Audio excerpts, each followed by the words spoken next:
recording. Yeah, man. Rolling. All right then. All right. Full house. We're in house, man. Sinners Finance. I'm Sinner Speed. Finance Sam. Yeah. I don't even know what finance CS, sinner CS. I ain't a sinner though, but Yeah. how it goes. CS visuals. Mike, you're not gonna introduce yourself. That's my The voice is gone. Mike. Few guests in the room as well. Special guest flew in from Dubai. Very special guest. Yeah. Tris Taylor, man. I'm in the building, man. Cutting the crap. Come on, man. Can come get rich in the building, man. Mad. The halal sinner, time with you. To the mic. The halal sinner, man, time with you. I said halal. Boy Jim busy inside. Come on, bro. Come on. Mad. This is all unexpected. I know, word. You get Word, me? yeah, man. Well, you lot have just landed.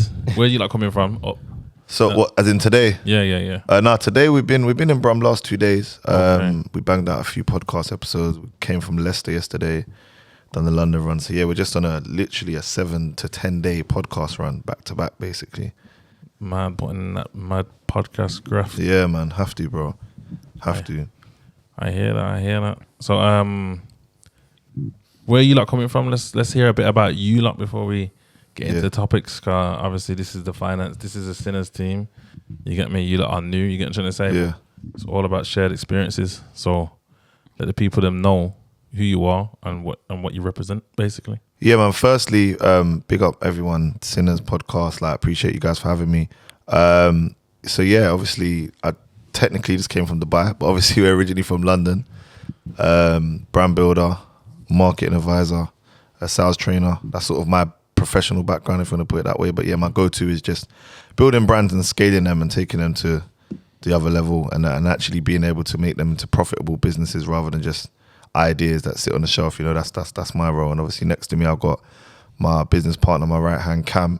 And together we're kind of on, you see the jumpers, Cut the Crap's the brand, that we're just on the run, man, just to kind of, not on that kind of run, but on the run to just kind of get more eyes on the brand, let everyone know what the message is and what we stand for, and people that are actually 24 hours a day, 365 days a year in the trenches of entrepreneurship. No fugaziness around there, you know? Because that's what it is, man. The trenches, you get me? Yeah, man, 100%. We're in it. We're office babies. That's our thing. We treat the office like man treat the bando and stuff, you know? Right, that's what we're feeling, yeah? Come on. So when you say brand builders, like, what does that entail? Like, Yeah. So firstly, my background has been branding for like about a decade plus. yeah. Building my own, helping other people build theirs. So it's the concept of you've got a business idea. A business is a business, a brand is a brand. And very rarely are they combined successfully, yeah? So what we effectively do is we jump in at the stage where it's a great business or maybe it's not a great business. And then what we do is help you turn that into a brand. Brands stand the test of time if you do them properly. Brands connect with people. They're 360. It's what people feel. It's what you feel when you go in Foot Locker or buy Nike trainers or Apple or Virgin. These are things that it affects the subconscious. We don't even realize it's happening, but that's why we are attached to these things. So so as a brand builder, what I effectively do is I help entrepreneurs turn that business idea into a brand and then go through the scaling process. So that could be sales strategies, marketing strategies, could be business consultancy. It could be anything from there. I feel like I'm on Charlie's Slough right now, man. But yeah, that's it, man. It's making that cool, because I think a lot of the time we hear about entrepreneurship, we don't know things like what's a brand and you know what I mean. So yeah, man. That's key, that is, because a lot of people don't know the difference between the business and the brand. You know what I mean? A lot of people out there building businesses and don't look after their actual brand. 100%. Or know what it means to actually, differentiate the two and market in ways that, cater for your brand. Yeah. Yeah, but on the flip side of that, there could be somebody that really understands branding but doesn't understand business. Big You fact. get me? Yeah. Big and fact. it's like what you said is true, and like brands will definitely stand the test of time. You get me? But if they're not profitable, then they won't have the ability to stand the test of time, no matter how strong the brand is. You get me? So when companies get that right, you get me, they're cemented. So that's Apple, that's Nike, that's Adidas, that's all of those brands that have found a way to tap into what their message is. Yeah. And then they get the consumers to basically like fall in love with the ideology and then Yeah, you know yeah, what I'm facts. saying? Yeah, big facts. Yeah, big facts, man. So when you're so when you've got a client, do you prefer to work with a client that's just got the idea, or to kind of fine tune what they've got already?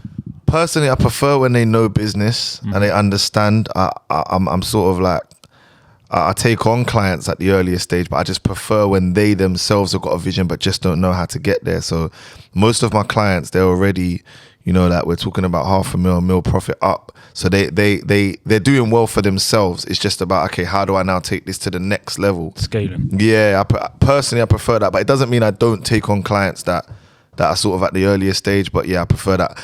I've got a marketing agency as well. So when it comes to like brand new, we usually just send them to the marketing agency side and help them from the basics. But when it's like scaling, yeah, I prefer when their business has already got that potential, when they've seen a good run and they've had a couple of years behind them, and it's just like, how do I break this barrier, you know? What's your entry? Like, where do you come from? Do you come more from a branding perspective or from a business perspective? So your gateway into doing what you're doing now, Yeah. like, where did your interest lie in the beginning? Good question. Initially, if we go back like almost like 12, 15 years, it was branding. I was never really business focused as such. I just always wanted a brand that lasted the test of time. I grew up seeing brands. I was big on brands, and the reason that really came from was ownership. Like I always was big on ownership, and I understood that if you build a brand that's successful, it can 360. And once it does that, it connects culturally, and that cannot be sort of interrupted if you've done it properly. And then as years went on, I started to realize, obviously, your idea is as big as the dreams are. You need to fund them, right? So then the business side sort of came into it. But originally, I'd say the branding. But now I've had a fair share of both. So now I'd probably say I'm slap in the middle now. All right, cool. Yeah. So where does you see your business partner? What's your name again? Cam. Cam. So where do you fall into this? Then how does this partnership work? And what is it that you not bring to the table, but like what's the synergy between you two? Yeah, got you. So my side of things is more so for if you're a coach, consultant, even agencies, anyone with a following, really, helping them to obviously Tris builds the brand.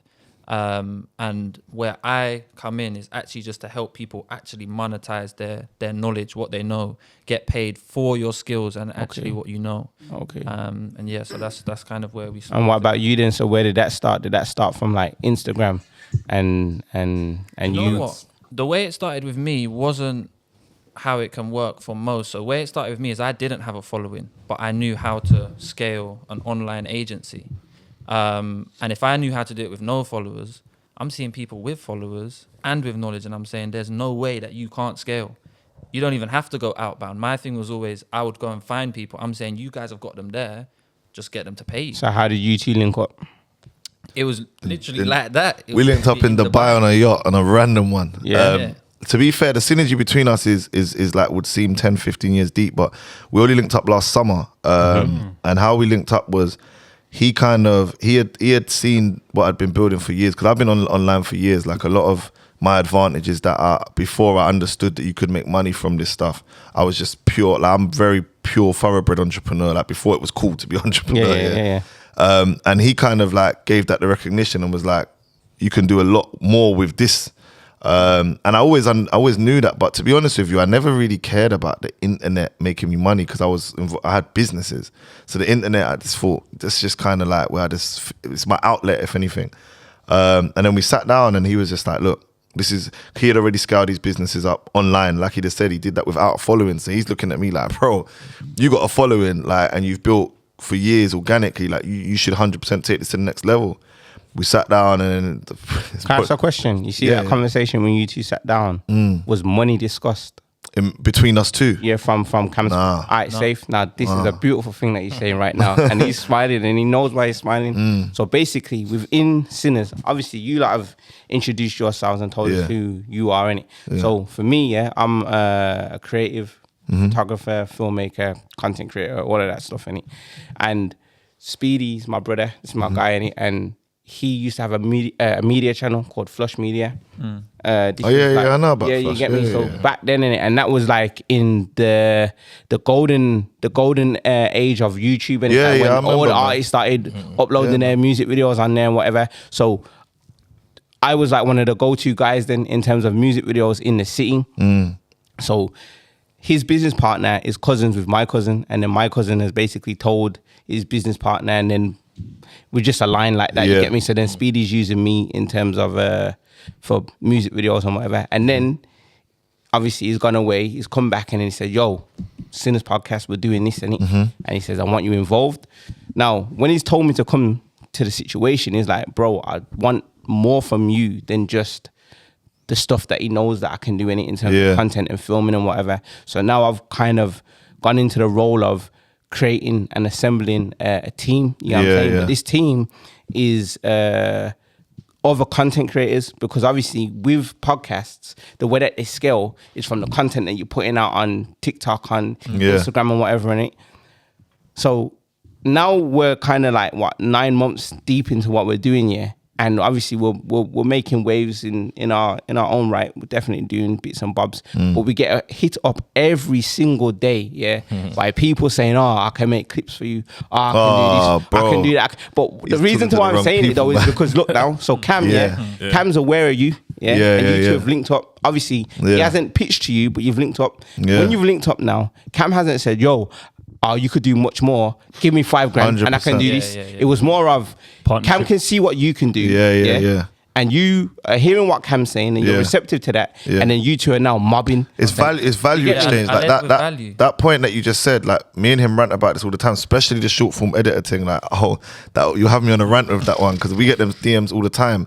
And for us, like it was, we both believe in the same philosophy of like value first. Like forget the money and all that comes afterwards. Like what can we show each other? And to be honest, it was never business, bro. He was just saying to me, like as a brother, like, bro, you could be doing X, Y, Z, and I'm showing him. I'm a lot older than Cam, so I'm showing him. Okay, See, this is even more beautiful now. 'Cause Yeah. I can see like, not. I don't want to throw your age out there, so I didn't want to ask that. But I he's really, good with that. He's good with I'm that. 23, bro. All right, cool then. So I'm seeing it as this younger generation.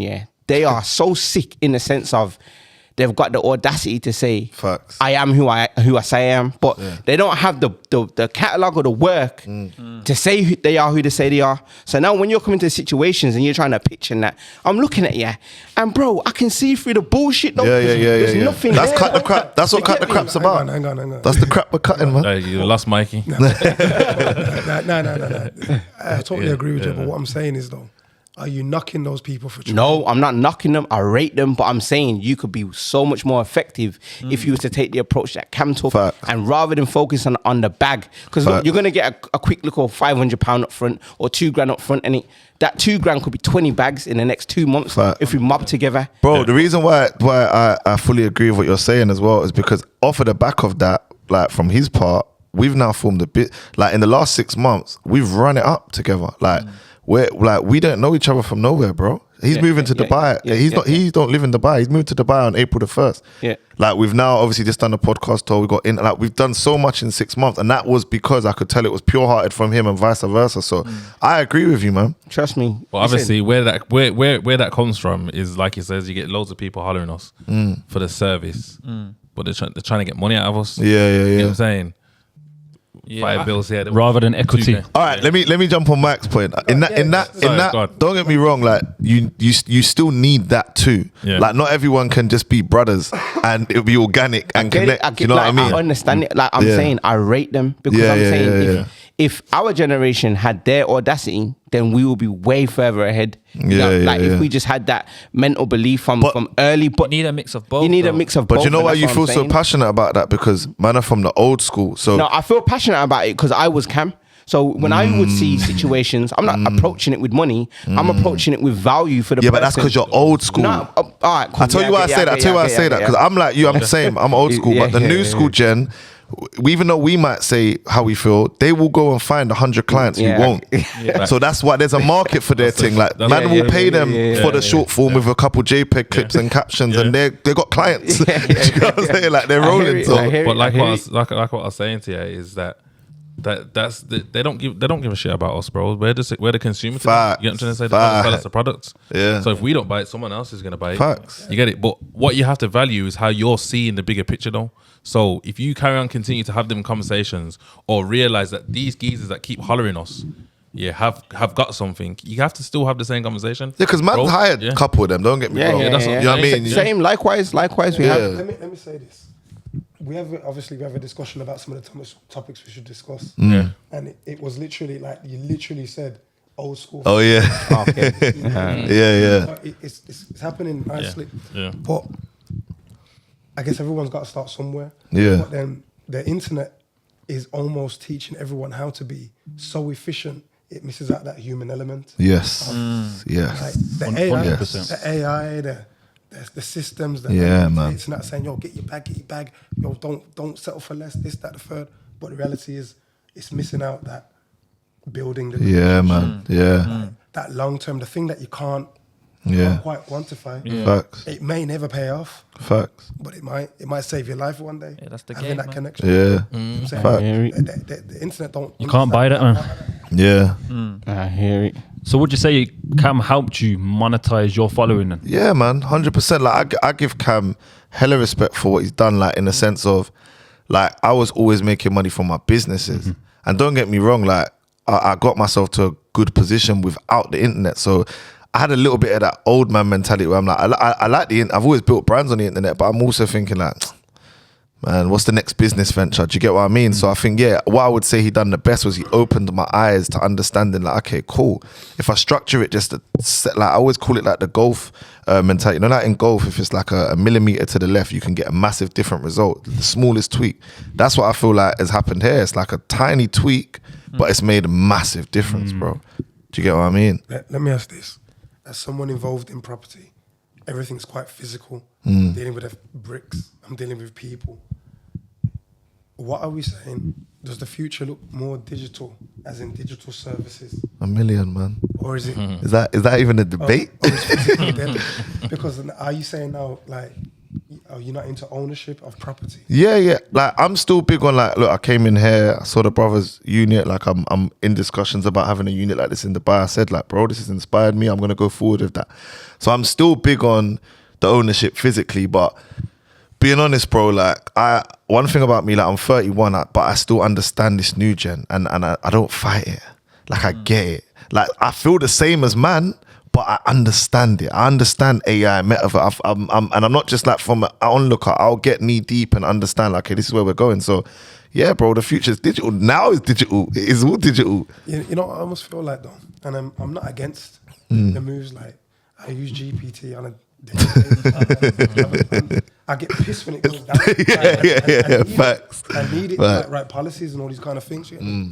But I almost feel like if we all go towards a digital revolution, then who's going to actually own the properties and own the actual physical spaces and things? But let me throw something at you. What if there isn't? What if there's no longer?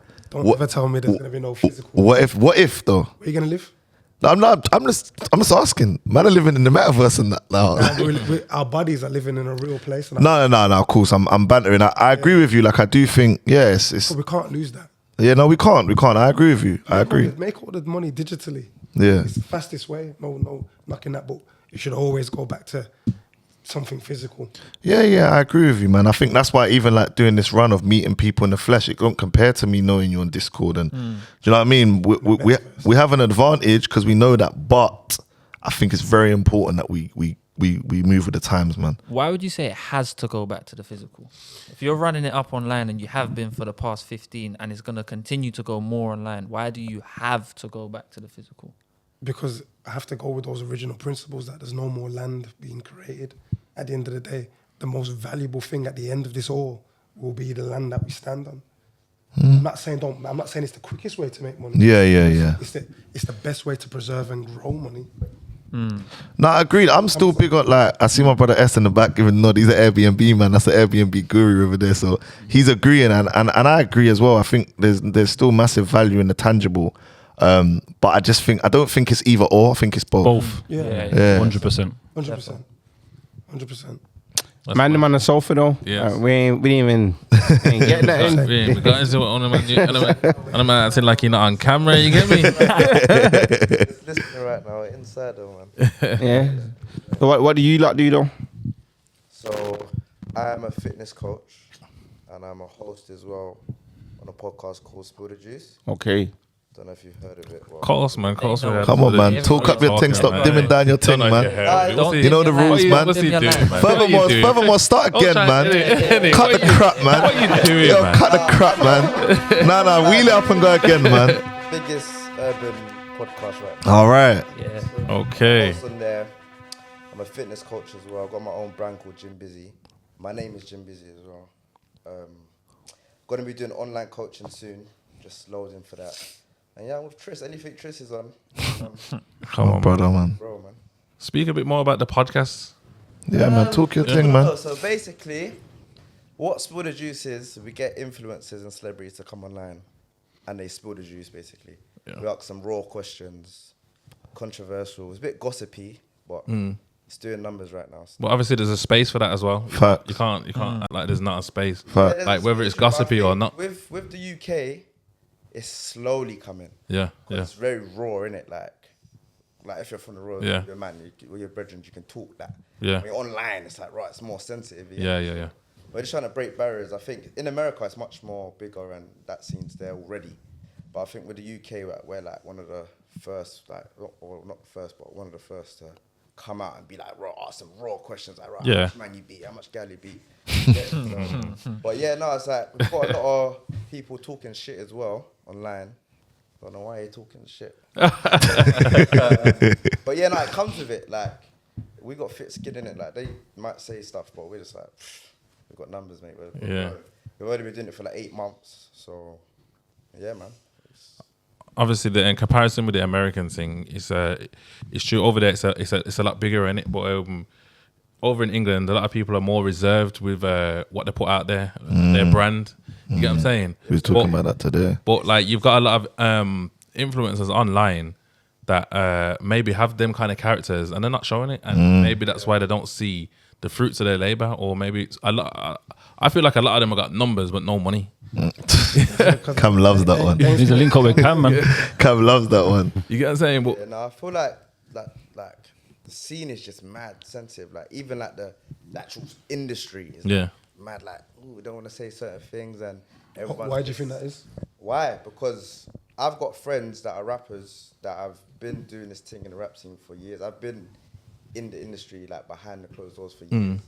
So I actually know that I'll be my brethren, like, oh, like, can't do that here. Like, do you get what I'm saying? Like, they just always got to protect the brand in a way. Do you know what I mean? But I think it's opening up a little bit as we speak. But yeah, man, with our show, Spill the Juice, we don't give a fuck. Like, we was like, right, fuck everyone. Just say what you need to say. Be raw. Obviously, it's a lot of backlash that comes with it as well. But you got to be prepared for that, innit? So. Do you get a lot of viewers from the States? Yeah, we do, you know. We've got some things that flew out from Sweden and that to come on the show. So yeah, it's growing. I think that's one of our goals, is to actually branch out and start going globally and getting girls from different cities, getting girls from different areas, so we can see like how they think. How it's different compared to us. You done a show in Portugal, right? Yeah. So So you like one playing games, bro. Portugal, play everyone out. Yeah, man. Cheeks out there, man. that budget's mad. That budget's mad. We can't even leave the studio. Shout out the boss Spiller. To be fair, my brethren, like, he's just from the roads, bruv, and he's just like, right, I just want to clean up. And he says his story all the time, like, he's actually just trying to make a difference in it. So he just put all of it. I can't even take no. He's hit me like, right, I need you. But all of it's him. Like, come we go Portugal. Let's be different. Let's fly the girls out. Yeah, you know what? Tell Spiller to come from though. Yeah. You know what it is? Cause we ain't gonna lie. Like, we reached out to man and Spoke to Spiller. you get me? But man said, Brum's too far. Says too far. See, after Now the link's Oh, there man's now. got The Portugal link, from. that's why we're here now, man. Make the link, man. After we do this trip with Tris, can't lie, it's opened up my eyes in it. So Yeah, man. definitely put that up 100%. Yeah. 100%. Proper. So. And you, bro? Ty, Mitch, tell them the things, man. Man, out on YouTube. I ain't really Hey, Ty, talk your shit, man. Today, man. Punch man I'm a up. boxer, bro. Okay. That's my background. I'm a boxer. I ended up getting in trouble back in the day when I was like 20 years old. I'm 32 now, and I just messed up my. Didn't mess up, but like really paused my career. And what I wanted, I went to jail for like 4 years. I come out, I was on license for like 8 years. So I wasn't able to box pro. But I was doing like the unlicensed boxing, like and that stuff. So I've had about 14 of them fights since I've come out. So that's been going all right. But I kind of wanted to just get back pro or try and get onto the misfits kind of boxing side, because nothing was just happening for me in the UK, man. It's just like I felt like I was getting. I really didn't want to leave. Like I was trying my hardest to stay here, but something like I felt like God was just saying, bro, you need to like fly your wings. And I've been to Dubai a few times this year, linked up with a couple of my guys over there. And when I was there, it's just opportunities coming my way, opportunities. So I just thought, you know what, take the leap, fly the nest, and try to make something of myself overseas. So that's like kind of what I've been doing over there at the minute, man. That's mad. So can you explain the misfits thing for me? What's that? Yeah, so the misfits boxing is basically YouTubers and influencers, rappers, it's anybody like with a decent social media background. But my aim was never to go on there and fight YouTubers. That's bullying. But I am actually a fighter, so I'm not gonna go on there and just punch up a YouTuber, bro. Yo, Chase, get that bag, man. But with the misfits now, they really think outside the box. Mams Taylor and that's KSI's manager, and he's one of the guys that runs it. Like he really thinks outside the box. He's got people doing tag team fighting this weekend, and they have this and that, and some Russian thing that is. They've also got a lot of actual boxers now, so they've got like people that was boxing, like undefeated pros, a lot of people that are coming over to fight on the show, but it's gonna make them fight each other, not the YouTubers and stuff. So I'm trying to get on that side, but the problem is they're all bitches, man. Nobody wants to fight, man. Just go punch on the YouTubers. Yeah, I think the YouTubers have got more heart than these actual boxers. These actual boxers they're not trying to get it. So I've got to go there this weekend and we'll see. Is the money in the misfits better than? Way better, bro. Yeah. Big bag. Yeah, because they got the following. Big bag. Unless you're like, and I don't even mean world champion, high level world champion, because I know a lot of world champion boxers never made £1 million, never made 200 bags. Some world champions, and then you got these YouTubers that are going on there getting paid 200-300 bags to have a 3-round, 2-minute round. What kind of followers? Like, what's the minimum kind of followers? I don't think it doesn't matter how many followers, because they'll get someone with a big following to fight someone. It's just more. Most of them, some of them have got millions, some of them have got 100k, some of them have got maybe 60k. It depends on everybody, but yeah, that's. I'm trying to get on that, but also while I was in Dubai, that's how I met Tris. Yeah. He was actually, I already seen him before I met him, through my brethren Raheem. He done his CEO. Oh yeah, shout out Raheem. That's my boy, and I've seen him do that. And then I must have put on my Insta, I wanted someone to set up a website for me. So our mutual friend reached out between us and made us link. But we'd actually already seen each other on our mutual friend stuff, so we linked up. And he was like, because I'm not really, I don't really know so much about business like that. You know what I mean? I'm branding and all this. I just literally box or do like get sponsorships and stuff. That's just been my life.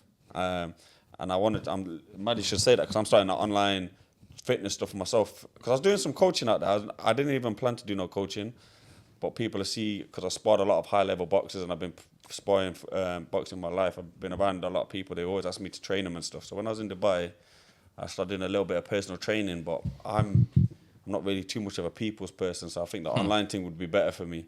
So I went to sit down with Tris. I said, I need a website. And he just basically looked at my Insta and he said, yo, bro, you're ramping, bro. He's like, you know, word for word. Like, dude, if you did this and did that, I'm saying, but I don't understand it. I don't even, if I open a laptop now, bro, I wouldn't know how to use it, bro. I know how to use my phone and that's it. Like, I'm kind of an old man. So that's how me and Trish hooked up, and obviously I'm going to be doing some bits with him, and he's just going to show me the pattern on certain things, man. He's saying, like, look, bro, you're ramping. If I had your platform, I'd have Trust me, man. So I'm just trying to monetize it the best way I can.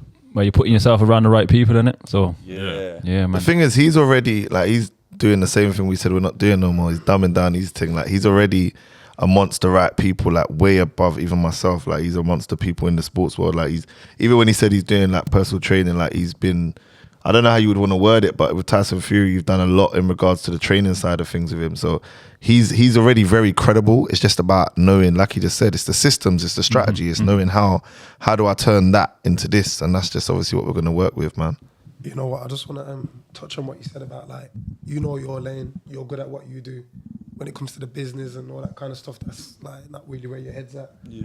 But like, even if you do know all that kind of stuff, then the importance of having a team. Like, you can't try and do too much yourself. Fact, big fact. But even that networking to know who you can go to and where you can get help. You don't have to always know about business, but if you know you're going to the right place to You know what I'm saying? Bro. Some people get confused with having to do everything all the time, bro. It's I've got not always that. trust me, I've got to catch myself sometimes. Like right now, I'm looking at funding and grants and bid writers and stuff, and it's like there was a time when I think to myself, oh, God, how the hell am I going to write this bid? And then I realised, what the hell am I even Go to a bid writer. What's a bid writer? Pay that money? Pay that money quick. Yeah. Even like with the gym, obviously, I'm getting mad numbers, sales, everything, but I got a few problems that need solving, and it's been racking my brain for time. Like, I'm gonna have to liaise with the lease owners and obviously the company that owns the building and all that to get certain big works done. You get what I'm trying to say? And I'm there sending beer emails, but I'm not that guy. You get what I'm saying? But I hollered at Mac. Mac is a civil engineer. You get me? Get that sorted. Bro, I had to put him on the he's part of the team now. You get what I'm trying to say? And he's solving the problems, and I'm making use of his skills. You get what I'm trying to say? Team's important, man. Yeah, man. Team's everything, man. I can't Everything. lie. Someone, was it earlier today? Someone said to me, on the podcast earlier, he said to me, like, when did you know that team was important? I almost laughed at him, like, from the beginning. I've never been a solo man. Like, it's never been my thing. I think that's just ego moves, and you just end up killing yourself, bro. You need the team, man. Let me ask this then: do we think that AI can replace team members? It might replace tasks and shit, but can it replace an actual man? It can, to be honest. Okay. Like, it's sad to say, like, I'm in the process of, like, if I didn't love my executive assistant as much as I love her, big up Chloe, it would be a bit mad for her, because realistically, like, when I ask for XYZ to be done via email, like, ChatGPT genuinely can do that a lot quicker. Like, it's hard to accept, but it's I true. hear that. Right? Like, it can write it better and get straight to the point better, but can you speak to it and say, yo, listen, I need this email, I need you to do it for this reason? You can type to it.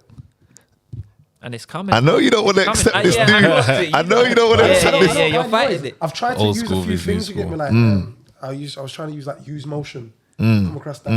It fills your calendar with your Yeah. weren't really feeling like I wanted it to be. Obviously, you always got to work with what works for you. But I just think genuinely, like, one thing I learned as an entrepreneur these years is, like, I think where I've always had advantage is I know what's coming, so I jump on early. I don't really fight it.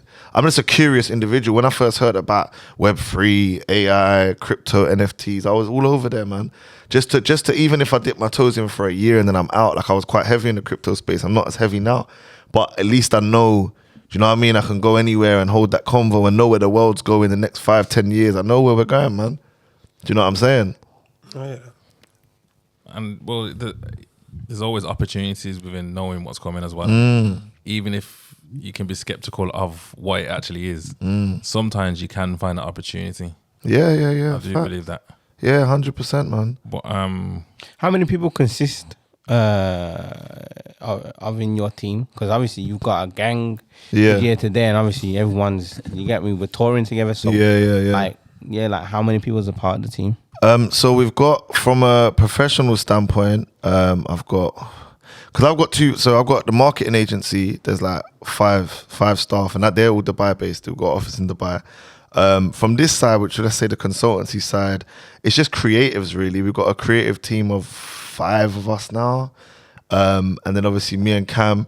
Jimbo over there, that's just bro, that's like family. Like, everything I do, vice versa, everything he does, vice versa. S, who's behind the camera, childhood friend, his story is interesting as well. Obviously he's not going to be on camera because he's filming and stuff, but he just come back from Rock Nation brunch, so he was just actually filming out there. He rolls deep with Rapman. That's like his brother, so that's his part. But now this trip has sort of gelled us back together again. Like, it's all love at the beginning, but it's gelled us back together. So yeah, like, long story short, 5 in the creative team over there, about 5 in the creative team over here, and then just me and Cam. But it sounds like there's two sets of teams though. The professional team that handle the day-to-day tasks of the business and whatever, and then you've got The mandem. the bridging circle. But the circle is what empowers everyone in it. Like, obviously you know what I'm saying? I was gonna say, we talk about teams and that, but it's important to have people around you that know how to play their position, because not everyone can be the number one. He's very good at that. Sometimes you need to just chill and just. I think Tris made me notice that in me a lot. He's like, right, you're gonna have to play your position well. Yeah, he's very good at that. Always like when I was younger, I was a good runner. Like when the olders I was that guy. Like, what needs patterning, what needs whatever, you get me. I was always good at that. he was like, right, you play your position very well. So I think it's very important for people to be like, right, you're not always going to be the big guy in the team. Like even Spill the Juice, that's a team thing, but he's the big guy. But I'm happy to just play my position and push. Do you get what I'm saying? So not everyone can do that as well. Like, see that there's a massive skill in that. See that we said like he's the runner. Like that's a skill within itself. Like when he was younger, sorry, not now, but like that's a skill, bro. Because the ego will ruin a lot of things, man. Like 100%. because you want to be the main guy all the time. I'm telling you though, that's the younger generation. I'm telling you, like that's their. No, you thing. sound like me though. No, listen, I love them. I love them. I'm telling you, I love them. You get me? But there's just certain things I see from them, and I just think. Nah, like, I gotta disagree with you though, because that ego thing, I think that's our generation, bro. No, but I'm just saying, like they'll be in a room and they're just trying to just get everything. Like they're just chatting to everyone and just sometimes just fall back. You don't need to talk to nobody. I don't Just think be that's there. a generation thing, man. You don't. I think our age group is worse at that. A lot of the man I grew up with could never be on, like, the younger lot are better around me, I would say, than... Yeah, because I think, man, our age, they're pissed off that their life didn't go that way. So they want to be frontline. They don't want to be sitting in the back. They don't, do you know what I mean? They want to be like, why is it my man? Do you know what I'm saying? Like, I don't really think you get that from the younger gen. You know, I was talking to someone about this today, and it's like, I feel sometimes we talk about like a whole generation or a whole people or a whole community, but the reality is the success that we're talking about is still like the cream, like the top 1%. We're talking about like the top 1% in our generation versus the top 1% in their generation. Right. We're not talking about everyone. Yeah. I think we have to start making that differentiation. Like, not everyone's going to make it. Facts. Unfortunately. Most won't, furthermore. The majority of people Most will won't not make it. And one thing that I am afraid of for the young generation is the older generation now is at least kind of half settled in certain habits and ways where they can kind of just about get by until the end of life. But the new generation wants it so bad. And when they get to the point where they realize whatever they've done or however they've been won't materialize into those things, it's going to be extra hard on them. So like if you're like 30 to 40 now, all right, you might have a house, but at least you got like some sort of stable income, hopefully, and you can kind of just get by. But I don't think the younger generation is going to be able to get by in 20 years' time, 10, 20 years' time. You mean like their bar's a lot higher? Their own bar's a lot higher, but life's bars are really Yeah. about, like the cost of living and real life, because everyone's living in a bit of a dream world in some way. Like even us, like there's nothing to say that we're gonna be as big as we want to be, but we are putting all the work in and the necessary efforts in to do so. But imagine someone that doesn't understand half of the things that we understand, doesn't actually have the grit and the determination that we have, living in this dream world amongst all these other people. They wouldn't survive. That reality is going to really hit hard. They're not going to survive, and it's going to be really bad. Well, if we're talking about the younger generation and we're comparing them to us, then obviously we grew up a certain way, innit? Like we grew up on the roads, on the streets. You get what I'm trying to say? The younger generation now, they don't even have to. They're growing up online. Exactly. You gotta give them time. So there you go then. So what? Give them time to learn. Yeah. Let Cam talk on behalf of the 23-year-olds. So you gotta give them time. It's like you're comparing you now to them now. Yeah. In 20 years, they will be able to cope because they'll go through things and then they will be able to. At 23, an old head might have said the same thing to you. Nah, but what I'm saying is, like, if you're saying online is the new streets, then all right, you're on not the streets. Nah, I don't streets. agree with that statement. The streets is the streets and online is online. What The I streets believe- are still streeting right what now. I believe is they've got more access to different ways of doing more before time. Then you get what I'm trying to say? But what I'm saying is, you're okay because you're in the game. Whatever success or failures you make right now, you're building those principles, those skills. You'll be fine. But there's people out here that's seeing all this streets online, all this stuff going on. They're not hustling. They're not really trying. They're not really doing anything. They're probably like playing COD and all that kind of stuff still. But what are they going to do? Because the rate of the game is speeding up regardless of what you're on. The gap's going to get bigger, man. But most man will just be average, which is why it's average. So they'll just get by. No, I think I know what you're saying. You're saying the average is going to be lower than what average is now. Right. But guess what though? Average get by? But wait there though. But They're gonna get swallowed up. You mean by? 50% of the jobs have gone to AI. Okay. Oh yes. Everything's gone Yeah, digital. I Agreed. Like the money's gone digital. You can't even trap no more. Yeah. Who's surviving? What you're saying is the streets are going to be different. The streets ain't gonna be streeting, and the online thing is gonna get so saturated because Cam's like gassing everywhere. Like, everyone's trying to be Cam. I told you, scaling business is the new trap, bro. I'm not capping, man. But you can't try and do that in this generation. Like, you're 20 now. You're trying to like do all of that when you're 30. Yeah. You need to be part of the game from now. You need to be from Because things are going to happen at such of a fast rate. Like it's over now. No, I agree. Still, I agree. Yeah. So I'm not saying like it's a generation thing. I'm just saying like whatever you're doing, you better get your head in the game quick. Because life's moving Whatever fast. you're gonna do it now and develop them skills now. Yeah. Skills. My 30 is gonna be a lot forgiving than.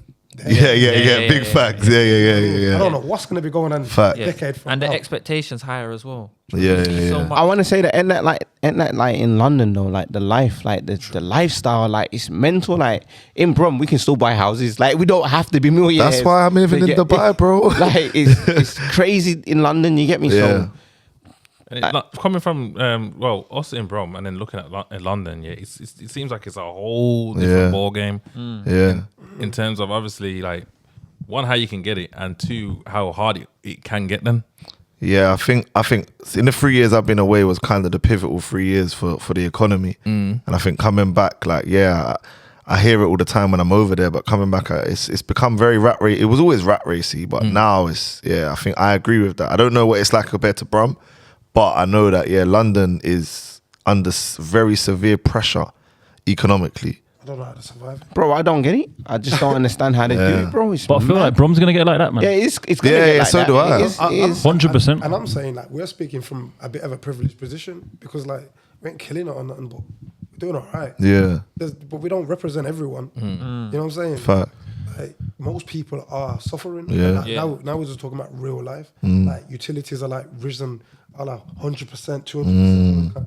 Who's paying for this? You couldn't pay it anyway. You know what I mean? And as a landlord, like I cannot believe what these utilities are doing to me. I phoned like British Gas to talk about something about how I can't pay you. Like, well, is your business viable? And it was just like, how are you even telling me this? Like, Over gas and electric. yeah, it's like, it gets getting like that. So, But I blame the government though. I know that's mad controversial for me to say, but because obviously I've now experienced a different government for the last 3 years, I see massive differences. Like I don't know if like people hear these things. When most people hear about Dubai, you just hear luxury, malls and rentals, but I look at it like I've lived there. I lived there as a normal person, like as in it's not holiday to me anymore. So I look at the government we have over there, and I understand why the results are different. Like aside of oil money, and people probably watch this and just tear apart what I'm about to say because it's like they just see Dubai as privilege, right? But there's a reason they're privileged. Yes, there is a history of obviously oil and Arab money, etc. But the way they run the country is so different. Like they want to see everyone win. They put you in positions to help. It's all about helping. It's like it's not a fight. There's no animosity between the population and the government. There's no animosity between the police and the people. Like it's all about how can we as a city, as a country, like go forward and innovate. Like it's a city of innovation, but the government passed that down. Like everything they introduce is to help. Is to help you become, to take the stress off of you. Whereas I feel like in the UK, I feel it's the other way around. I feel like the UK, the government see it as a business, so their thing is just about helping them. But I don't think they put the people first. Yeah, as you mentioned that, just bringing it back to that younger generation, older generation, one of the biggest things that I've found is networking. And the reason why I mention that is because I always think about the word lobbying. We talk about some of these things that are happening. One thing that someone raised to me the other day is that when Rishi Sunak came into Prime Minister role, he got rid of the caps that were put onto the utilities. So like there was a cap there saying, all right, nothing ever is going to go over like, say, $3,000 a year. And the first thing he did when he jumped in was take rid of those caps so that the energy providers could put it up to whatever, which is why we're seeing rises every quarter. And I thought to myself, I wonder if he's been paid to do that. Like, I wonder if somehow they fed him some money, probably like, I know, an offshore account, like, here's a look at 100 M's. Just get rid of that. Just do this one thing. And like, yo. But, like, as you mentioned that now, like, we have the power, like, really, truly, we're heading in the direction where we have the power to change the kind of worlds that we're living in. But we're not networking enough with the right people. Everyone's networking right now for the bag, for the exposure, for the influence, but Not with the politicians and decision makers. But that's the See, that's how it works over there. right. Over there, man's brethren is running the city. Like it's a couple phone calls and you're moving mountains. Like it's changed my. I'm not saying that on a flexi point of view. Like it's changed the way I see things. Like I've got contacts that I'm like, did I ever think I would know a man who does this? Do you know what I'm saying? Like, so I think it's made me realize like I could never have a friend in the government in the UK. Like. He's accessible though, isn't he? The king. Yeah. Like he has his phone. He has 2 phones, like a phone where everybody's got. Yeah. Normal. He said he speaks to people, but you see him just in the malls, just walking normal. Yeah. No Normal. security. Like he's loved. Yeah. I think these politicians they can do it because no one likes them, bro. They're just lying. The They're man are just getting egged in them things. Yeah. but over there, like he's like the king of Dubai is like loved, bro. Like he can just walk the street normal. He just catches the tube. If like an old lady, he's standing up and letting the old lady sit down. Like he's a good human being. Do you get it? And over there, like that's why I love it so much. Like everybody wants to see each other win. It's not like, oh, I don't want to put my man in front because he might get ahead of me. Yeah, it's the survival mindset. It's the crabs in the barrel thing, isn't it? Like, it's a good country, man. When you got that family-run kind of business system like that, it doesn't matter like who's gonna be ahead of him. Yeah. Doesn't got to worry about that. Yeah. We've got a system over here that is like a bit. Yeah, it is. Yeah, of course. What's a CEO spot? Of course. Yeah, the way you explained it, it sounded like it's like a joint venture with the people. Yeah. For like the good, for the goodness of everyone. Don't get me wrong as well. Like I'm not here to shit on the UK because I love the UK for what like the UK is, but I just look at it from a bit more of a wider scope now because I'm in a different place. And it's sad. It's not me like I'm out of here. No, it's not. It's like it's sad. I still got family here. Like I think the way that it's run is getting run into the ground, and I think it's because the mentality of those at the top gets passed down, even down to like the fees, like everything here costs, like everything. It's mental, bro. The other day I was in London, like I'm driving around for like 30 minutes trying to find parking. The man and I'm like, bro, this is normal, yeah. Then we find parking. Then when we park, car might get clamped. Then you might get congestion. Then you might get ULEZ for the car you got. This is insane. But I only think that now because I'm in a place where it's not like that. Do you know what I mean? So I think, yeah, like I'm not, it's not to shit on UK. If anything, it's to kind of open people's eyes. And I'm not saying everyone leave UK, but a lot of us ain't originally from here. So that whole concept of moving seeming scary, or why? Because I clocked it. You see, like in Dubai, the wave of people that I'm with, let's say like going from like maybe 25s to 35s. I said it the other day to my brother, like in the next 5-10 years, we are what happened with the Rin Rush. We can't. The next 2 generations in Dubai are gonna be very heavily dominated by British expats. So it's the same thing that what our parents did when they said, it made me realize, bro, I've actually done exactly what my grandparents did. Do you know what I mean? Looking for opportunity. Yeah, literally, that's what they moved for. But you know, I never realized that. It slapped me in the face that I moved for opportunity. That's mad. I'm sitting there thinking, right, man. I did the same thing. Yeah, man. Nah, enough time I thought about Dubai. It is like a scary thought moving to another place and stuff. Yeah. But then I thought to myself, like, for me, it's like children. For one, I got kids. Cool. I'm thinking to myself, do I really want to raise them here? Do I need to raise them here? Would they have all the opportunities they can get here? It's just similar. It's a bit peak here right now. But I don't know. Let me throw a spanner in the works then, because I've heard a lot of controversial stuff about Dubai and the economy. So Yeah. behind the scenes, they're kind of saying that, It's a bit of slave labor and everything. nah, not even that, man. Like they're trying to restructure the economy there themselves, because like they're building loads of property, but it's like they're relying on external foreign investment to basically be the end user. And they're basically spending way more money than they're receiving, but it's part of a longer plan, and Yeah. things like sewage and different things they're struggling with. Yeah. Have you heard anything? about those kind of things? Yeah. So they're in a bit of a rush in the sense of, I can't remember the year time plan. It's either a 5-year or 10-year plan that the King's got to basically increase the population by, don't quote me on numbers, but it's at least 2x, but it might even be way more than that. So basically, long story short, he's in a rush to like get people into Dubai, which is obviously, yeah, because of what you just said, because Dubai's run on tourism, right? Like without the tourism, it does definitely start to struggle. And they're behind on things like, sewage systems. When it rains in Dubai, it all goes to shits. Like they don't know what to do. Is the rain artificial? Yeah. So there's cloud seeding. It's mad, man. I can't lie. It's mad. What is it? Cloud Is that seeding. actually true? Yeah. No, it's facts. It's facts. Yeah, it's facts. Yeah. Is that why it's raining hard like that? Yeah, because what it is they don't. Turn it off, bro. I got there Punch the them other up. week, no word of a lie. It rained for like 3 weeks. Yeah, hard. Because they basically they don't know how much is in the cloud. They can't measure it. So sometimes they overdo it. Yeah, they overdo it. So there's them downfalls. Like, I'm not here to say Dubai is the perfect place. Everywhere's got a downfall, right? Like there's a lot of negativity or let's say downfalls of Dubai, but I think in the grand scheme, it's just each is to their own, isn't it? You know what? Bringing it back to what you do though in terms of branding and business and whatnot.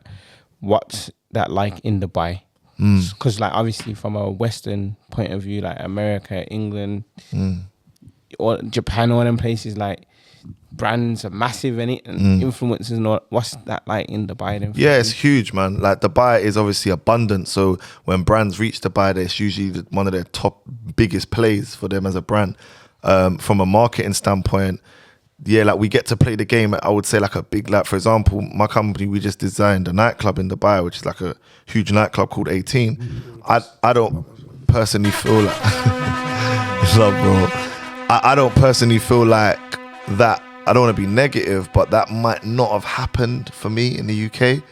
Like again, not being negative, I'm a dreamer, but I just feel like there's a lot more open space in branding and marketing. Like, are people receptive to it though? Like hugely. The community, the population of people that are there. Yeah. Because like there's certain people that don't like to be sold to. Do you get what I'm saying? And like the original way of marketing and advertising is like, oh, buy this product. It's but people don't want to be sold to now, innit? So people have become more advanced on being able to identify when they're being sold to, and people have more of a personalized preference on the things that they actually like in it. So just in terms of building brands and all of that, just like...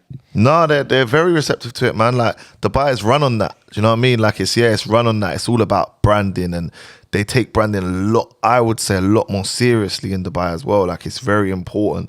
Like you could have an amazing business, but because the level of branding and marketing is so high, if yours isn't, it could be amazing business, but it might get overlooked. So yeah, I would say it's the city of marketing, man. Yeah. Because I've seen like they have big billboards for like crypto and all these other yeah, things, man. right? Yeah.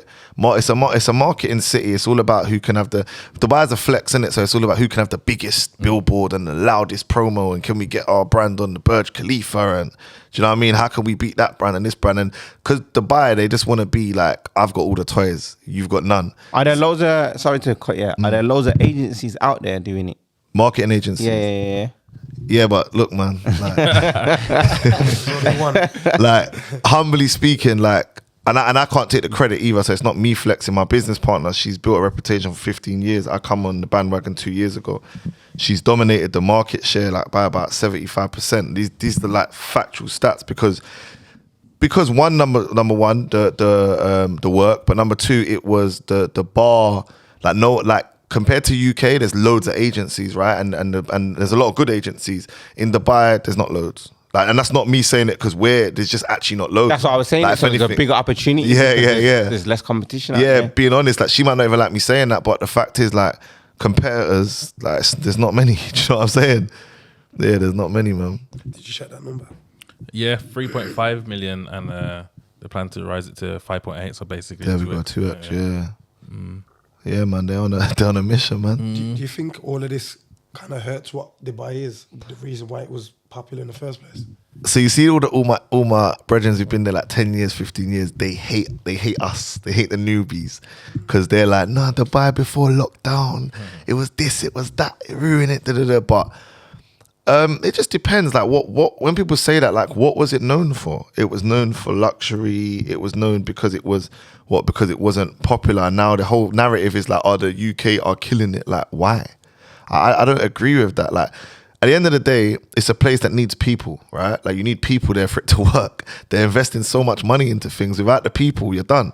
You got the cheap labor from like the Asian and UAE based countries, but you need consumers. Where are the consumers at? They're usually UK, America. Like, do you get what I mean? So I don't think it's ruining it, but obviously I'm part of the newbies, so the older lot might look at this and be like, you're part of the ones who are ruining it. You know what I'm saying? They're probably thinking that they gone over there to get rid of or to get away from everyone from England. Yeah. And then everyone's just following them, so thinking, yo, bro, like I come here to get away from you. Yeah, Like that's a what bad it is. Ex. Yeah. You get it? So That's what it they're is. gonna think. That's probably what I'll think once I've been there a few years and I see bare people. I think I come here to get away from you, man. What you lot doing here? I think it's why you go there. Like for me, I genuinely wasn't actually going there to get away from the one. Like, I think that's the wrong energy to go on. I was. Yeah. Go on. Yeah, go on, go. Yeah, like I think for me it was always opportunity. Like again, going back to the thing we said, I know when trends are changing. I'm very big on that. My fingers on the pulse. I know I can see where Dubai is going. Like from a business standpoint. Where's it going? Within the next 5 to 10 years, man, I believe the seeds that I'm planting now, people like me, 'cause I'm not the only one. There's like this, bro. The network of entrepreneurs out there is mental. Like everyone I know is building, doing, grafting. Everyone. There's no laziness. Like the laziness over there is hard work over here. It's just, do you know what I mean? So to answer that question, I'd say that it's just gonna be the leader of innovation. Like they refuse to be last. They refuse to be second. Did you go to the Dubai Expo? Yeah. So I wanted to go to that, Yeah. and then when that was announced, that's when lockdown happened, and then Yeah, they got that's pushed right, back yeah. in it. What was it saying? Yeah, it was good. It was an example of everything I'm saying. Because Which they is got like, flying taxis and all that. yeah, they shit. started showing where it's going. Like they just, you know what it is? What's happening is going to happen in the world regardless. Dubai have just opted in to say we want to be involved first, and we want to. Dubai is very creative, like the from the top. So they're willing to try things and try out new methods and new ways. And for me as an entrepreneur, like it's inspirational. Like why would I not want to live somewhere that's doing exactly what I want to do? Do you know what I mean? They need to put you on the tourism board. I can't lie. I'm Team Dubai, man. I'm Team Dubai, bro. Some flying cars in my head. Man. So obviously, Cam, you said that you're moving out there in April as well. So did you initially go there for business also, or? No, I went out there just to stretch my mind, to be honest. Like I started to do okay last year, and then I just kind of started to buy into my own hype a little bit. Like around amongst kind of my friends who I was hanging out with, they were gassing me. So I was thinking, maybe I am the guy. So then I was like, let me actually go to Dubai because I know people are really doing it big there. And even if I don't bump into anyone that's doing it big, at least I'm away from distractions. I'm away from everything else. So yeah, that's literally why I went. But it wasn't super premeditated. I went there on like a week's notice. Never been there before, and I just went there and cracked on. Yeah, man. I need to get out there myself. It seems to be like the new popular place for people to go and find themselves. And network. Yeah. Like it used to be Bali or something like that. Now it's just. Yeah, do you know what though? I don't really think it's that Dubai is the place to find yourself. I think when you leave your comfort zone is the place to find yourself. Yeah. I don't think it has to be Dubai. I can't lie. Like the reason why I think I get defensive about the Dubai narratives is because I think they're very generalized. Like, yeah, people go there to find themselves, but don't they go everywhere to find themselves? Go anywhere. Man go OT to find themselves. Like, do you know what I'm saying? Like man literally will go, like, I came Brum to find myself when I was 20. Like, I think Dubai, don't get me wrong, again, going back to something you said, Michael, at the beginning, and I love what you said. You said about the majority versus our view, because we speak, but we got to remember, like, we're not the majority. Sometimes I defend things, but no, you're right. The majority that you see on social media and stuff are, a lot of the time, there are lost individuals going to Dubai to find themselves. You are correct. And I think they make more noise than people like myself. So that's where it sort of comes. But I wouldn't put Dubai as just like the place to find yourself. I think it's just a place to kind of try and play the game at a bigger level. Okay. Yeah, man. Good answer. Going back to kind of the branding stuff, and like, do you get into like the emotional side and like brand archetypes and all that kind of stuff there? Yeah. So in regards to like tone of voice and stuff like that, what do you mean? You know, like say like a brand like North Face is like they attract like kind of like the inner explorer in a person. Yeah, 100%. Could you just touch on that for yeah. the viewers, because obviously you've got more of an in-depth knowledge on that kind of Yeah. I'm very big on that. It's brand identity. It's understanding how, like, what your target audience is, what the buyer personas are like. So for example, when you and I know all the brothers probably know this anyway, but for the audience who don't, like, when you're creating a brand, like, it's important to get into the mind of your audience, not just when you ask people their target audience, it'd be like 18 to 20. It's like, that's not enough. Like, what does your audience do? What do they like? What frustrates them? What's their ups? What's their downs? Who do they buy from? Why do they buy? Like, so yeah, like when we work with clients, it's very in depth. Like, I knew a lot about branding and marketing before I went to Dubai, but when I went to Dubai and worked with my partner and my team, they opened my eyes to realize that there's a lot more to, like, the reason why I've studied the top brands, and I know now I know why they're the top brands. A lot of us don't know, like, we just think it's just because There's science behind it. there's so much science, bro. There's so much neuropsychology behind marketing and the color scheme. Like, even when you mentioned the colors, like, that for me was the biggest thing I've taken from here. Like, that's huge, because a lot of people would overlook that. When they see different episodes, they're gonna know different colors. The brain's gonna remember that. Do you know what I mean? So yeah, we deal with all of that on an in-depth basis, man. Yeah, man. Respect. What about brands coming out of Dubai? So let's say like streetwear brands, trainer brands. Like, what's the market like for that? It's mad you say that, because there's a brand over there, yeah, called The Giving Movement. I think the brothers from UK. I don't know, but they've just recently got a store in the mall. So yeah, like I was saying to the bros the other day, like, in Dubai, there's like a community of like rich kids. Yeah, that obviously are from Dubai. Yeah, they've lived there all their life. Sorry, one sec. You see that cord, yeah? Just pull it down, bro. Pull it, yeah, pull that. Cause I know you're roasting it. Is there any Maggie's going on over there as well? Nah, yeah, that one there. Yeah. Some on the corner store. There. Oh, love, bro. Yeah, sorry, yeah. What? Yeah, so I'm starting to clock bit by bit. So yeah, there's a community there of, like, you know, like sneakerhead vibe. They'll go and spend mad bread on the latest whatever, like off-white drops kind of thing. So that's the community there. But in regards to like brands, the Giving Movement is one that's coming out, and there I look at it like it's all going to be rip-offs of arting over here, innit? Like the Giving Movement, no disrespect to the Giving Movement, but it's got that essentials vibe. Do you know what I mean? It's that kind of vibe. But yeah, it isn't huge yet, because they don't get as far as leaving Dubai. Most of those brands, they just dominate Dubai. But what is huge over there is a lot of the like Muslim-based brands, in the sense of like abaya-based brands, and like anything that's like Islamic wear. Those brands take off over there, obviously, because it's a Muslim country. All right, let me ask this then. So let's kind of get onto the cut the crap vibe a little bit more. What are we considering big money? What are we considering a good amount of money that you need to be living off? Like, what are you In Dubai or generally? just generally? Just because everywhere's expensive. Yeah, let's start with Dubai. So do you know what? Yeah, it's a hard question to answer, because one size don't fit all. Like, you can go to Dubai, like if we're really cutting the crap, you can go to Dubai and live a humble life, bro. Like, everyone pretends that because you live in Dubai, you're a baller. That's bullshit. Like, there's normal people that live in Dubai that got real estate jobs, normal, making decent money, let's say 4 or 5 grand a month, and they're good. Like, they're just humble. They're good for that. Do you know what I mean? Just like you've got here, I mean, the cost of living's not as high. Sorry. Go on. Sorry. Not everyone's making 4 or 5 grand a month, bro.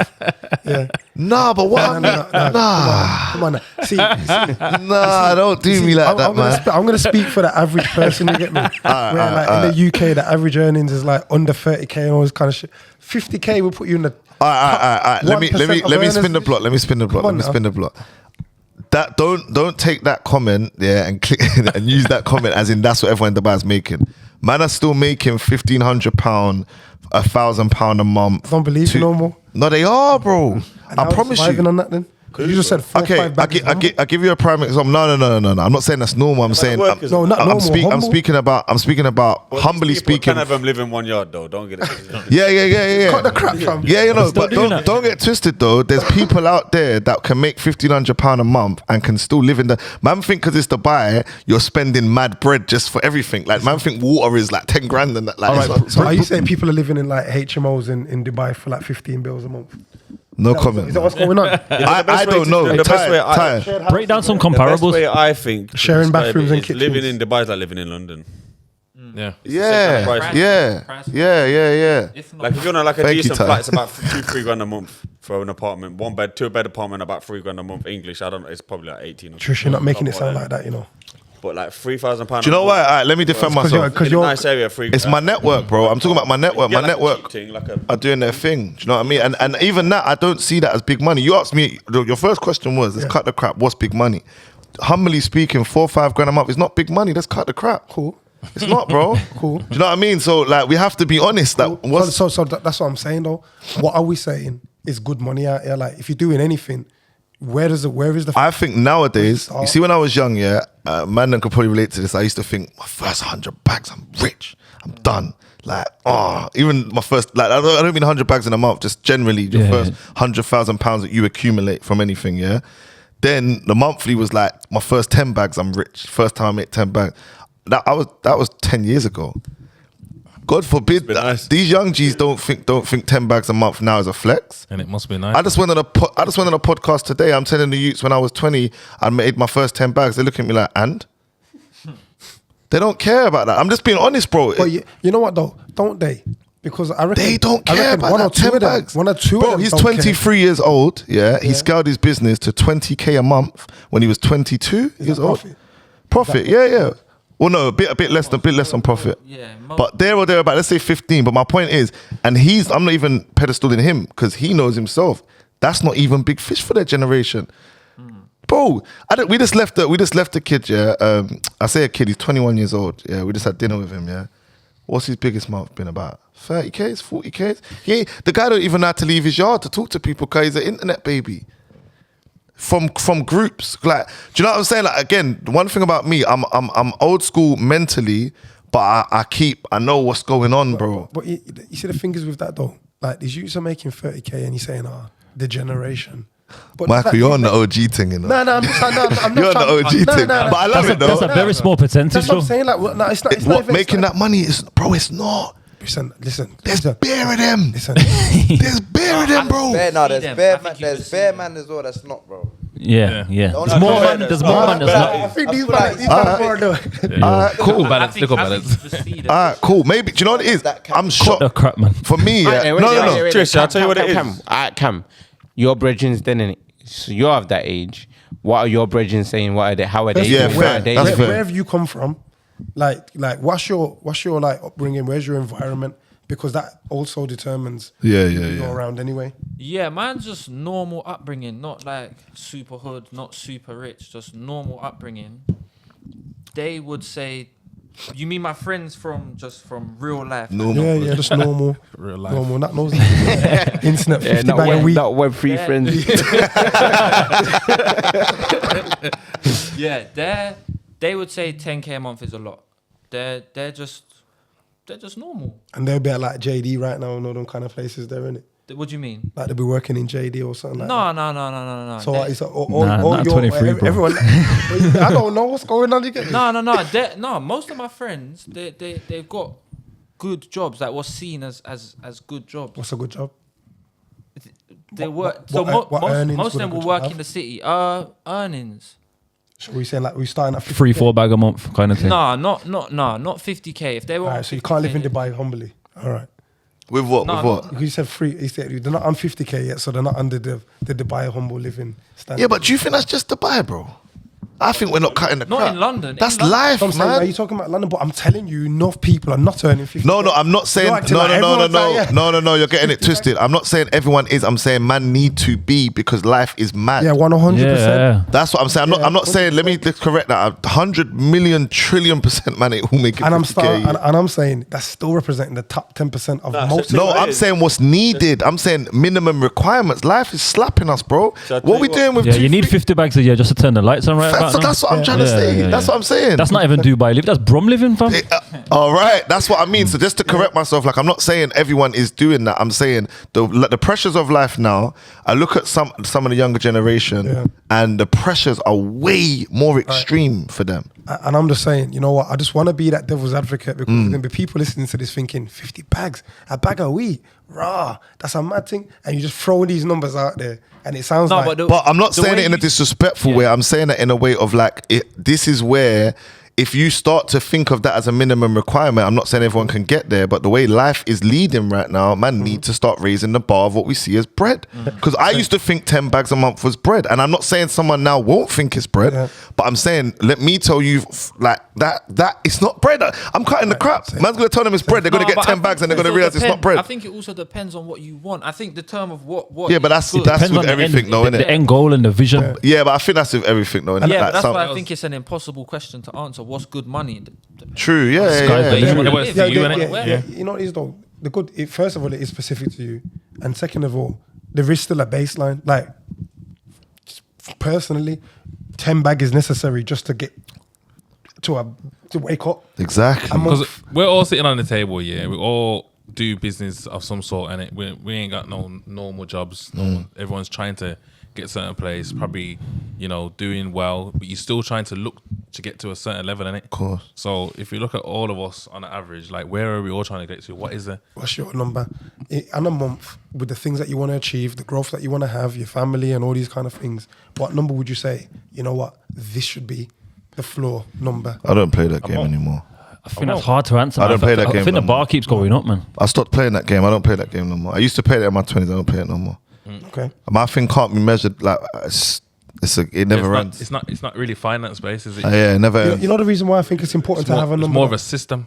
I think it's important to have a number because the money that you make and take home, like as in you tell HMRC, you pay your PAYE or whatever systems you're a part of, and you live off that, is different from the amount of money that you're actually going to make. You know what I'm saying? So you might have a business making 250k a month, but you're not going to take home 250k a month. You're not going to live off that. Yo, if you live in Dubai, tax free, baby. No. But no. What I'm saying is, it could all be profit, but you don't need it. Oh, You know, Yeah. You might So- buy so assets, what do you might need? put it away. So I'm saying, what do you need in your own life to say, I'm living a really good life, you know? It doesn't matter if you're making a million. I can't think do the it's figures. impossible. I think that constantly changes as well due to inflation and different things. Like what we just talked about, like 50. Like 50 is the new 25. What it used to be 25 is the new 50. So like over the decades, it's just gonna go up and up. The reason I don't play that game is because as much as I'm talking all this, when I went to Dubai within the first year and a half, I went broke. I went back to the bottom fully, yeah? Living in a place where it's a drawer, it's luxury everywhere you look. And I learned, because obviously we're from where we're all from humble beginnings originally, I reapplied all those skills again. And I for about a good 3 to 6 months, again, for me, I lowered my bar of what I needed, and I realized, I still got it in me, man. I can still pattern and cut through without earning the money I thought I needed. So that for me is like, I could be happy there. I could be. If worst come, I could be happy there. Do you know what I'm saying? Like, I think I've mastered now knowing that I can be happy at any financial level to some extent. Let me not. Do you know what I'm saying? If you're dead broke and you're stressing every day, it's hard to be happy. But I'm saying like a couple grand a month for me now, I understand how to humble myself, go back to that. And again, I know a man's gonna hear that and think, a couple grand a month is still a lot. But my point is, I can't put it on a figure anymore. I think the answer is just knowing that all your bills are taken care of. Once you know that the bare necessities are taken care of, that's the level of feeling comfortable. But that's going to be different for everybody, and it depending on the house they live in, the cars they live, the drive, And the goals you have. Yeah, Imagine, the goal- I've done a podcast here with a girl called Sadia. She's a psychologist, yeah. And she said that she made a mad statement. She said, depression is not real. She said, depression is just lack of fulfillment. So basically, like when someone feels like they're not fulfilling themselves, that's what depression is. It was mad controversial. But within that, when you really break that down, what she said, a lot of the times that you feel frustrated or you're not making enough money is because your goals are bigger than your income. But there's man out there, like we're talking about these man or the people out there that aren't making this money, but they might be all right though.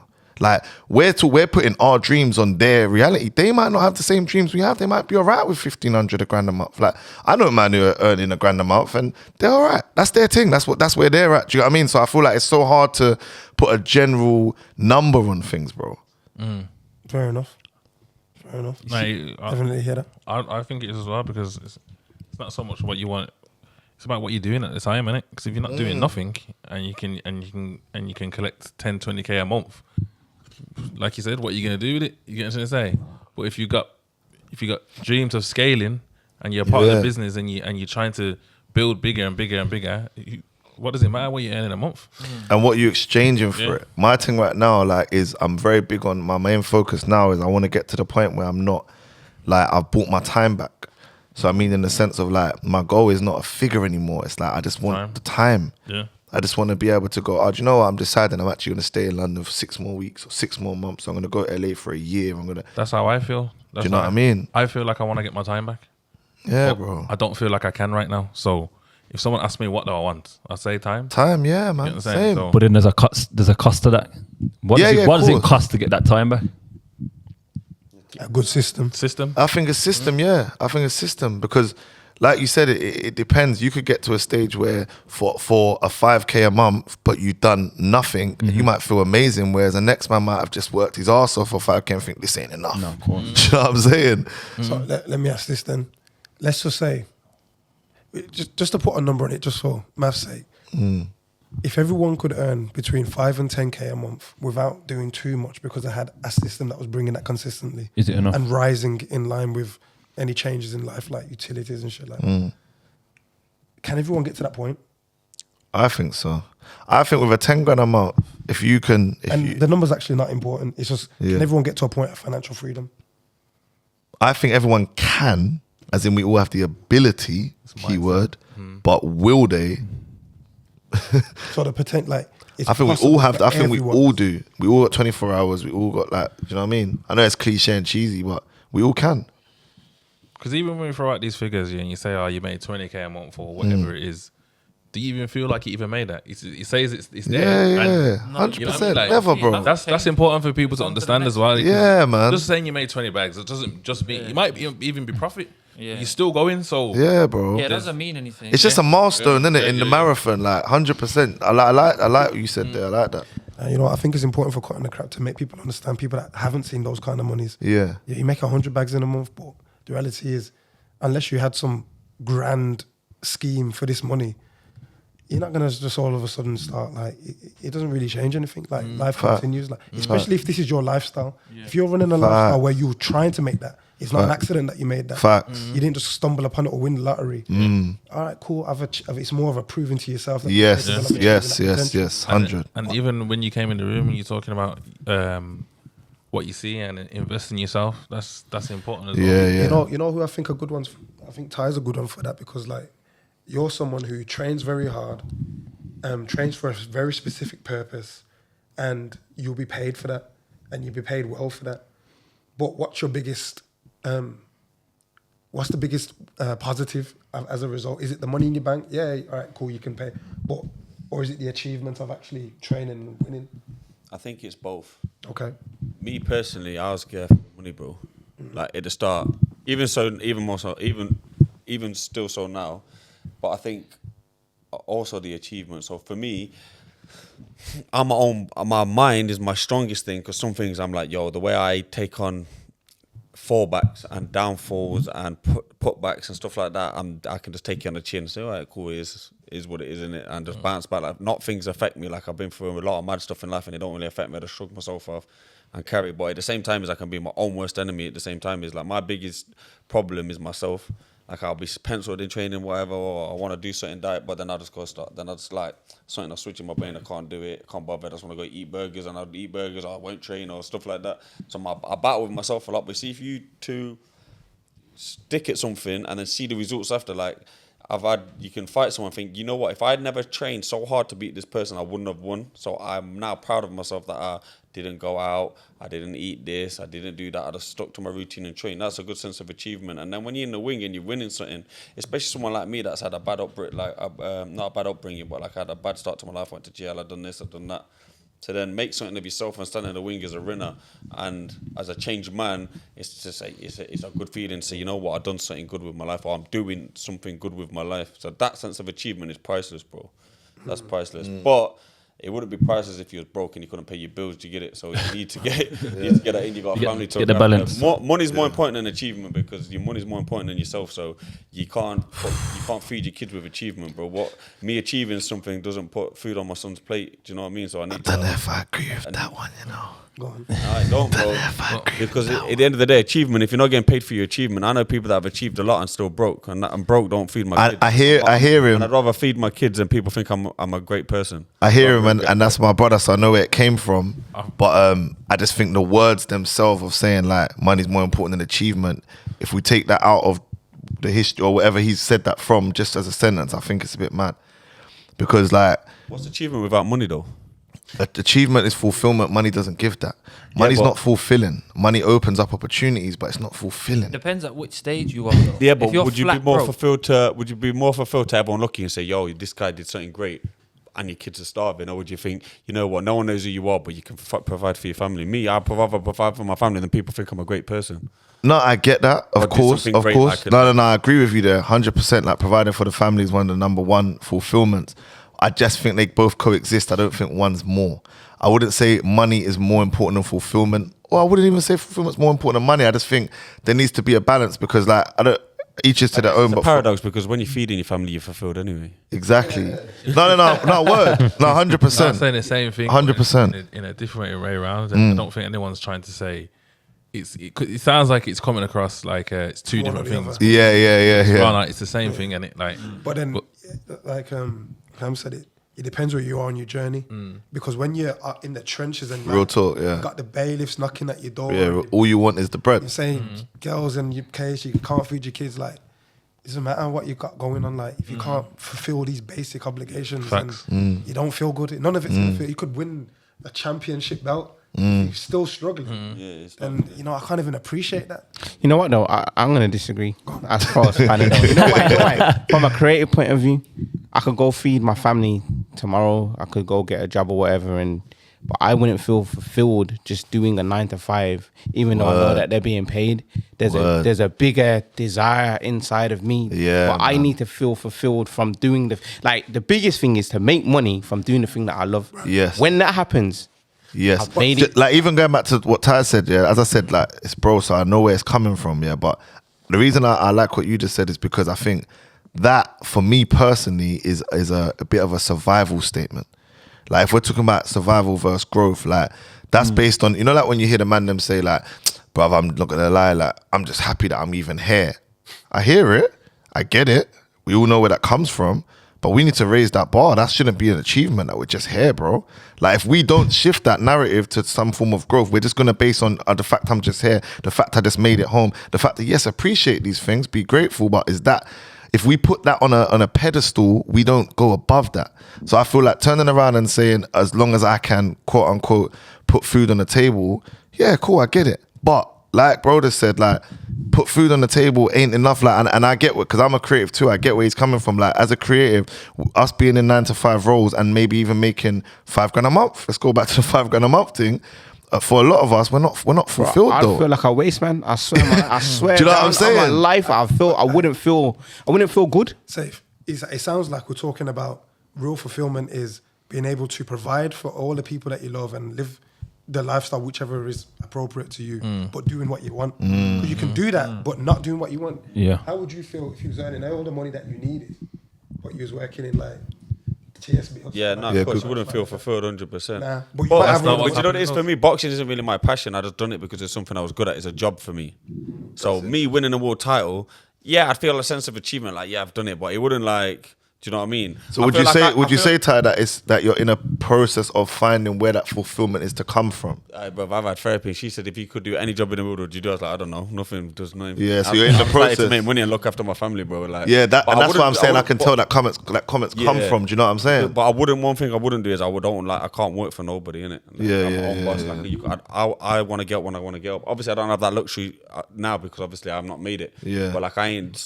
Obviously, if I had to, if I was broke to the point where I've got a family to feed. If I have to go and work in Asda to provide, I would do. Yeah.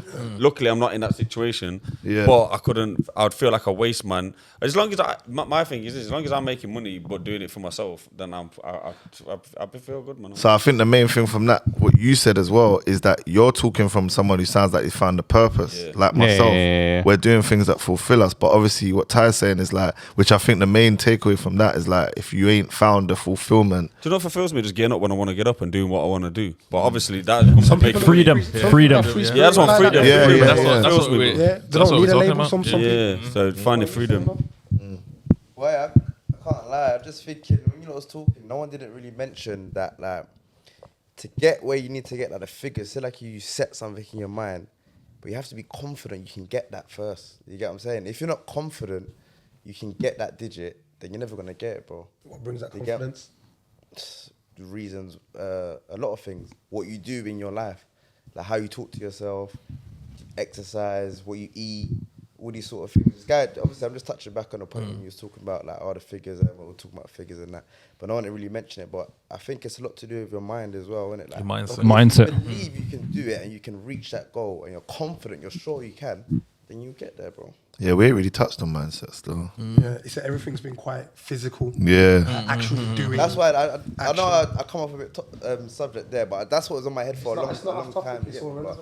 Yeah, I think that we didn't touch on that, innit? Like, we're all talking about figures. I feel like that's the foundation. The mindset is the foundation. But you know what? You see with the mindset thing as well. Yeah. That also, you see the mindset. It's I could say I'm the biggest person, but if I'm not doing the work, it doesn't matter who the fuck I say I am. It's all what I'm doing. It's what It's I'm a doing. combination. I get it, but you have to do something in order to be the person. Agreed. you say. Agreed. Yeah, but you gotta believe you can do it It's first. not a secret thing. Because you are doing what you do. Nah, but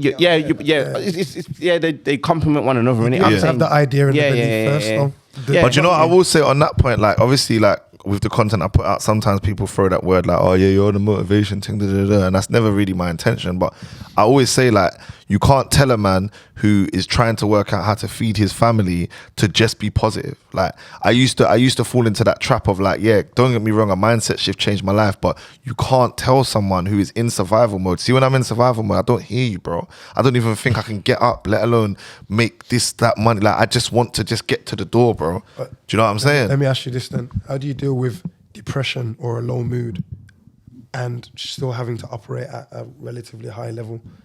I think when you always hear me refer to survival and growth modes, yeah, because I think they're two different modes. I think a lot of us were raised in survival and we have to shift it and undo some patterns, yeah. And when it comes to like I'm depressed and I've got all these things to deal with, bro, the harsh reality is at the time you can't, bro. Like I used to see depression as just like, bro, you're not depressed, just pattern up, bro. You can't. Like, you couldn't have told me when I'm dead broke, going through the maddest of mad, just shift my mindset. Like, don't get me wrong, I'm a big, you know me, I'm a big mindset person. Like, so a lot of people will actually think it's mad I'm saying this, but I know the truth. Like, that's the cut in the crap. Like, you can't just tell a man, like, bro, all you got to do, bro, is just pick, because I've tried to do it with my brethren. I'm like, bro. Chris, sorry to cut you, but talk to them about when you talk about doing nothing. Yeah, like the art of doing nothing. Like it's an Italian concept called dolce far niente. So it's like it basically means the art of doing nothing. Yeah, and a lot of us like we're programmed to just always do, right? It's just do, hustle mentality. Like do, get up, do, go. Like, bro, what are you slacking for, bro? Go. But we're never taught the power in doing nothing. Because being on the bench is where you can really learn how to master the playing of the game. But a lot of us, we think that's slacking and it's lack because we live in a way of our mindset is if we don't do, it's fear, bro. It's all fear. If we don't get up and do X, Y, Z, we're going to fall behind. That's fear. So we live off of fear. And why he's referring to that is because sometimes when your brethren's saying to you, bro, I'm going through it, most man will be like, just pattern up, read this book, Bro, sometimes I say to my brethren, bro, do nothing for 30 days, bro. Listen to yourself. Like, work out what's going on in here. Like, listen to you. Do nothing. Work out what you gravitate to. Work out, like, what's going right. Do you know what I mean? Because it's like the art of doing nothing is a harder task than doing. Man can't do nothing, bro. Tell me this then. What do you say to the person that... That was a gem still. That's a clippable. Yeah, 100% I hear that. What do you say to the man that is back against the wall, stressed out? You're telling him to do nothing and he feels like, yo, if I do nothing, my whole world's going to end. And that was 100%. I even got a pod about this. That was me. Man was telling me do nothing. I'm saying, bro, what do you mean? My man's calling. I got this to pay. I got that to pay. And that's why I'm saying it's actually a myth.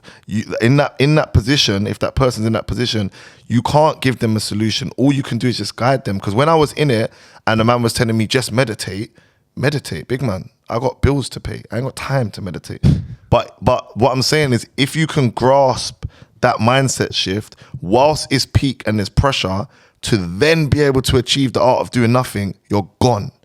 Because that's being able to breathe during a time you should panic. Most man can't do that, bro. Let me ask him, as a younger person, do you feel like you deal with stress well? Or do you even acknowledge that you go through stress or depression or anything like that?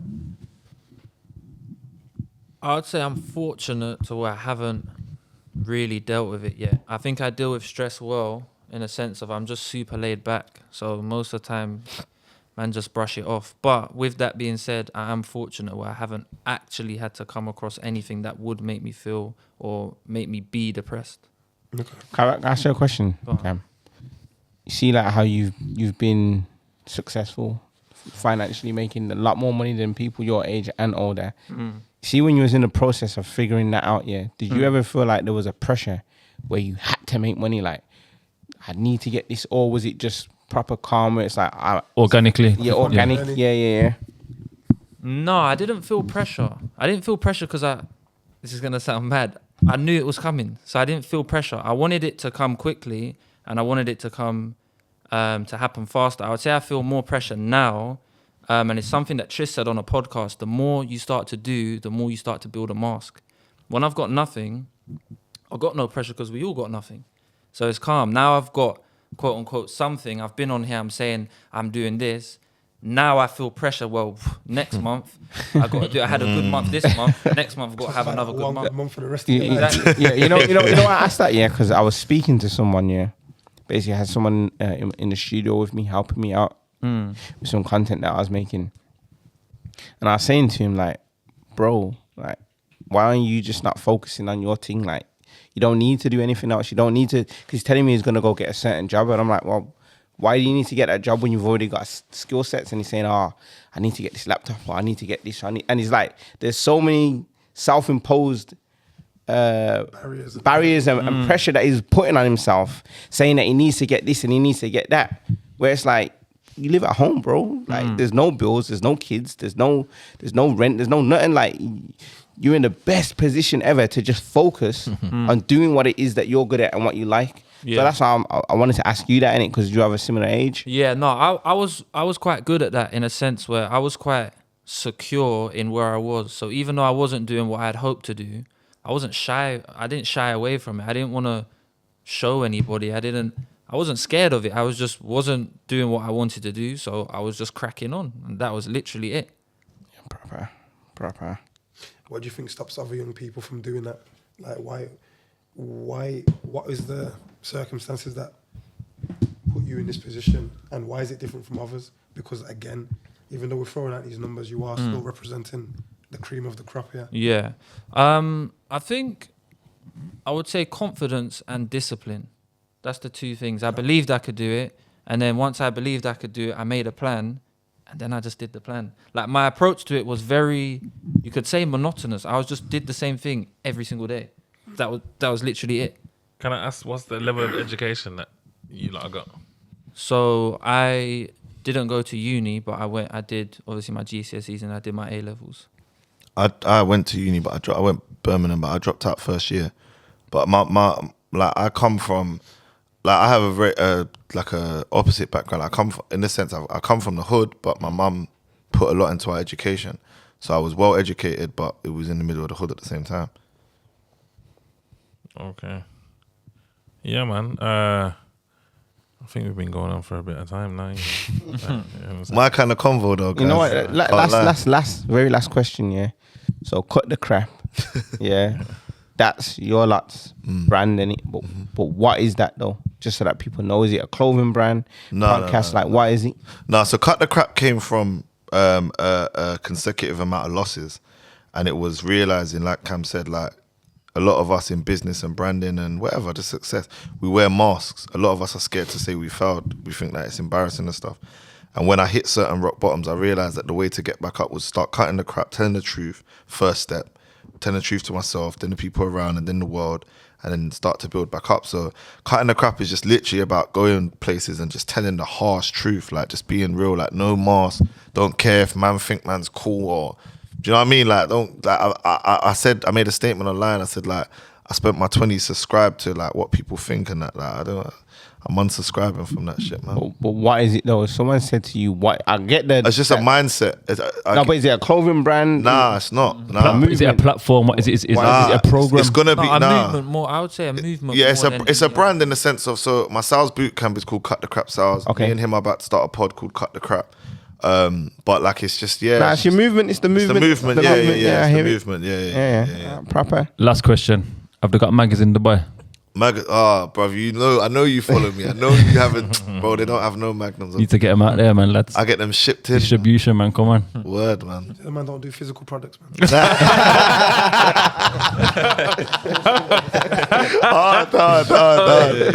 No. But listen, you lot, sick convo, bro. Like, this is what I said to him earlier. Like, I didn't really want to keep doing the like, hey, so tell us about how you started and all that shit. Like, I wanted convos like this. This is sick. So big up you lot for having us on, man. Nah, man, big up you, man. Thank you to all of you. Nah, sick. Thank you for having Chris, us, man. Cam, Yeah, man. Ty, Jim Busy. Love the studio as well, man. Sick. Nah, Thank big you up very you lot, much. man. When man's back in UK, we have to do this again, bro. 100%. Yeah, 100%. You have to ask 100%. Tris what his biggest sin was, man. Different show. That's a different show, you know. You're doing me like that. No, brother. Is that you're doing me? Just can't Red disagree light. with me, Ty. Yo, What's your biggest financial win? With me? What, monthly, yearly? Whatever you consider your biggest. I'd say biggest financial win was in sales, high ticket sales. I was about 24. I made 78 grand in a month. That was like a bit overwhelming. That was probably if we're talking about money. What was you selling? So I was in high ticket sales. We was doing investments. So it's commodity based investments, fine wine, precious art.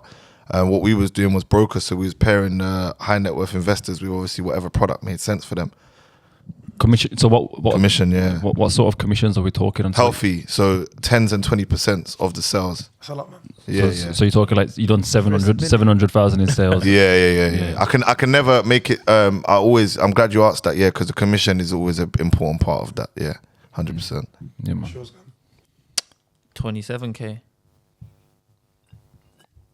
Flat like that, man. Yeah, man. Yo, usually it's the OnlyFans girl saying I made 27k and 78k in a month. You get what I'm saying? Oh, is that what you asked him as well? Yeah. Sorry, can I ask as well? I imagine that's profit, but No, I would say about It's 20, turnover 24k profit.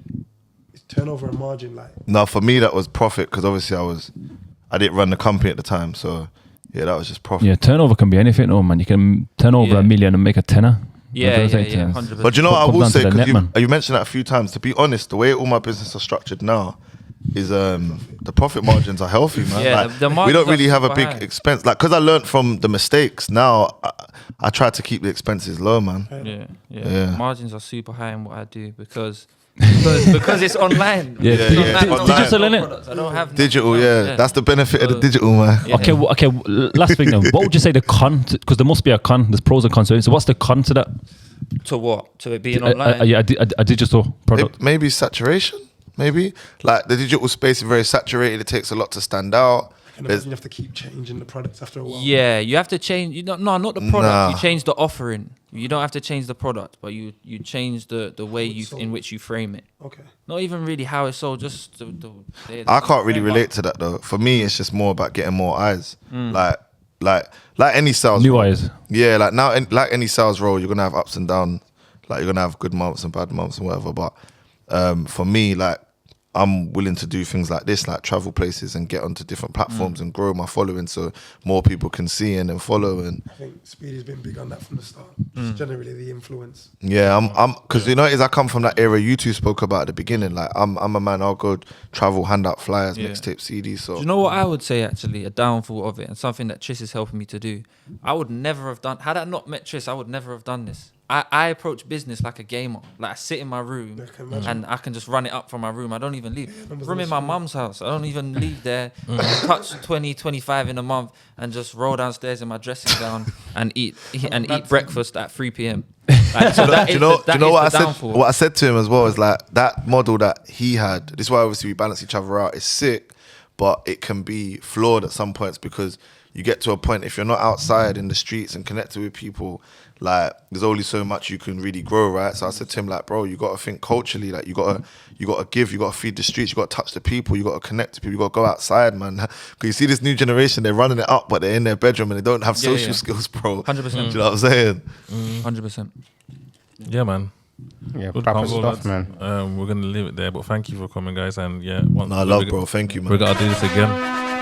Definitely, man. Sinners Finance, and we're out.